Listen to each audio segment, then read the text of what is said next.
আসসালামু আলাইকুম সুধীবৃন্দ। আমি একটি কবিতা আবৃত্তি করব। কবিতার নাম আয়না ঘর। আয়না ঘরের ভয়াবহ নির্যাতন, অন্ধকারে আঁকা মুখ, চোখে জমে থাকা অশ্রুর রেখা, প্রতিবিম্বে কাঁপে আত্মার গহন, দেয়ালে আটকে থাকা চিৎকার, নিঃশব্দে ভেঙে পড়ে প্রতিটি শ্বাস। আয়নায় মুখোমুখি হয় যে দুটি আত্মা, একটি ভেঙে যায়, অন্যটি হয় নিঃশ্বাস।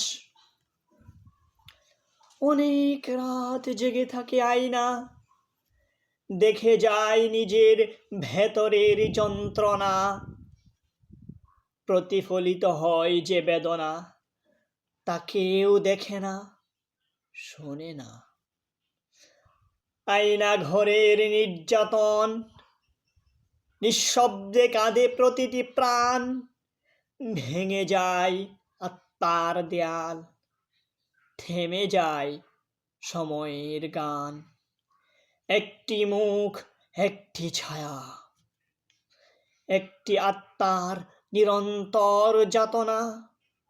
আয়না ঘরের ভয়াবহ নির্যাতন, চিরকালের এক নীরব কান্না। সবাইকে ধন্যবাদ।